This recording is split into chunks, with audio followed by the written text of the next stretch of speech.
Hello students, I welcome you all to today's session. I hope everybody is doing perfect at their places. So today's topic is ancient and modern transport. Learning topics: transport in olden days, modern means of transport, accidents, traffic rules. All of us need to move from one place to another. Industries need to move their finished goods from their factories to consumers. Farmers need to move their crops to the buyer. There are different ways by which people move from place to place. The means to carry people or things from one place to another is called transportation.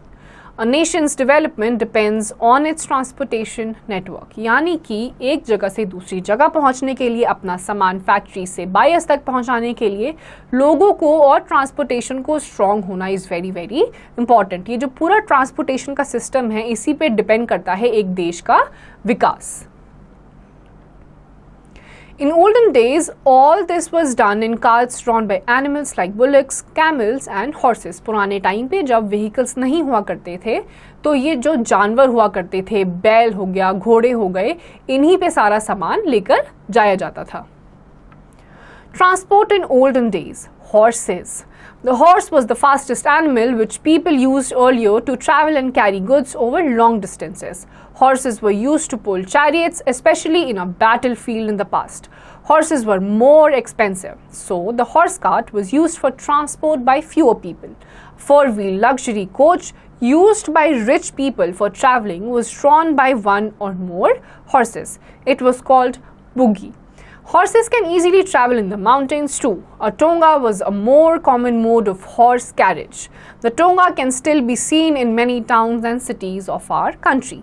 जो घोड़ा होता था पुराने time में use किया जाता था, ये सबसे फास्टेस्ट एनिमल था, इसीलिए इसको काफ़ी दूर जाने के लिए यूज़ करा जाता था. जो अमीर लोग होते थे वही इसको अफोर्ड कर पाते थे, क्योंकि जो हॉर्सेस होते थे वो काफ़ी महंगे होते थे. हॉर्सेस या एक हॉर्स या मल्टीपल हॉर्सेस के साथ एक पीछे बहुत ही लग्जरी सा कोच बनाया जाता था जिसमें लोग बैठकर ट्रैवल किया करते थे. Camels. Camels are mainly used in deserts. A camel is called the ship of the desert. It is so because it can live without food and water for many days. It has padded feet that do not sink into the sand. It has long eyelashes so that the sand does not get into his eyes in case of a sandstorm. Hence, it is the most suitable animal for a desert. जो camel यानी कि ऊँट होते हैं, इन्हें desserts यानी कि रेगिस्तान में यूज़ किया जाता है, क्योंकि जो रेगिस्तान की मिट्टी होती है वो बहुत ज़्यादा गर्म हो जाती है दिन के टाइम में.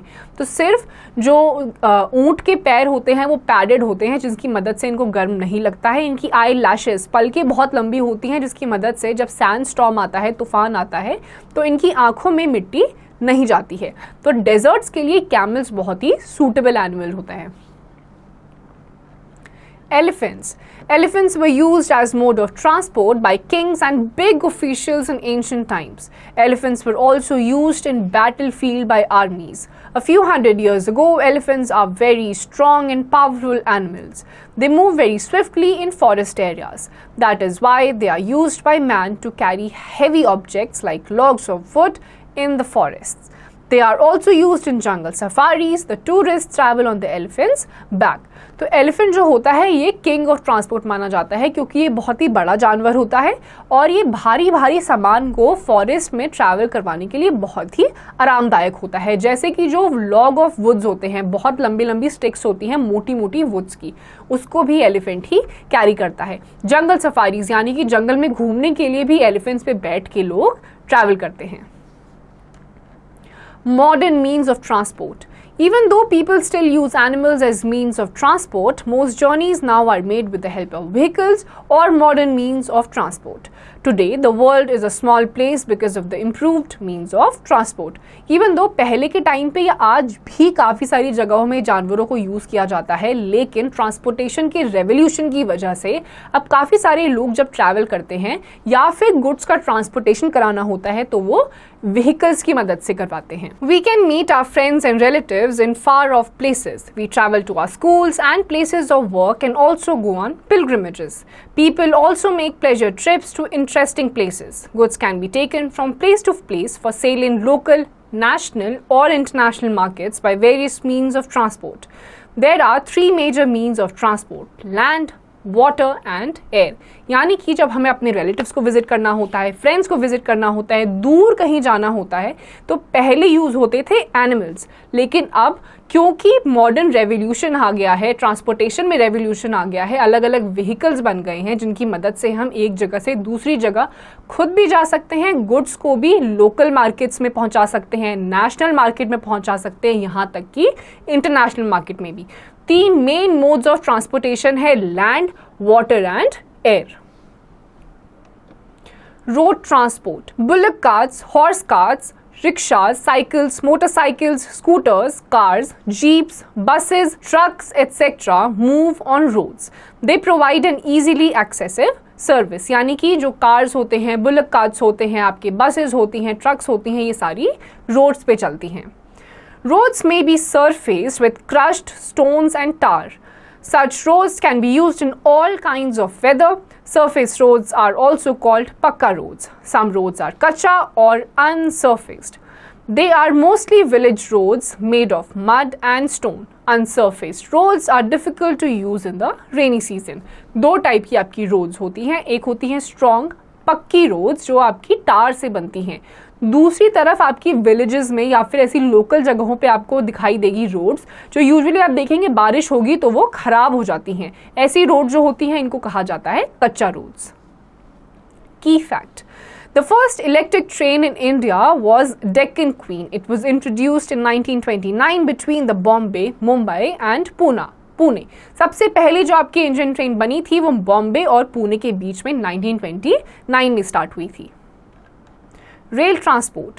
Transportation of goods and people on rail lines through trains is called rail transport. It is the most dependable mode of transport to carry goods and passengers over a long distance. Rail transport is available throughout the country except some hilly and village areas. In India, 2 types of trains are found. One is passenger train that carries both people and limited quantity of goods.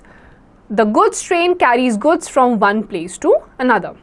These trains are driven by rail engines and they use diesel or electric power to move. At first, steam engines were moved on railway tracks. The first train in India covered a distance of about 34 kilometers between Mumbai and Thane in 1853. Today, most of the trains are electric powered. The Indian Railways is the largest network in Asia.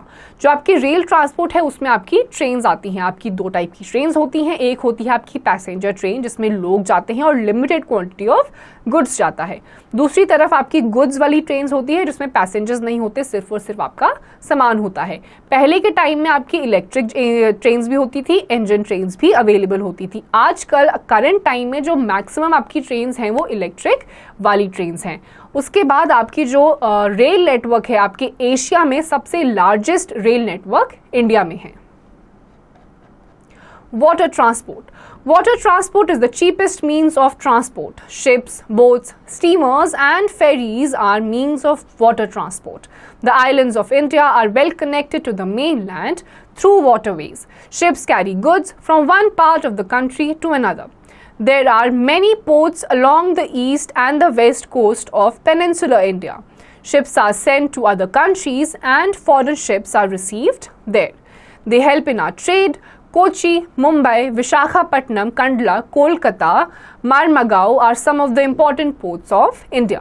Besides, steamers and boats sail in big rivers like the Ganga and the Brahmaputra and carry passengers and goods to various parts of the country. These are extensively used for navigation. However, the rivers of South India are not fit for navigation. The lagoons of Kochi and Konkan are also navigable. Though water transport is comparatively slow, but transportation of bulky goods over long distances is cheaper.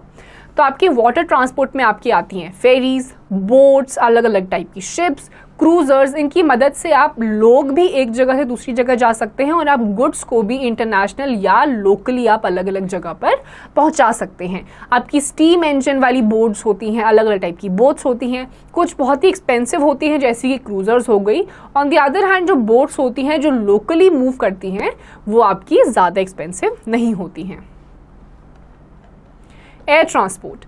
Air transport consists of aeroplanes, helicopters and jet planes. Aeroplanes are the fastest but the costliest means of transport.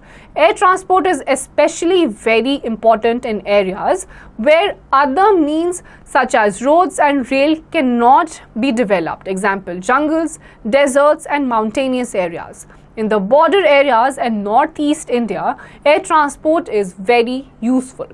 Helicopters can land in a small area and are therefore useful in mountainous areas.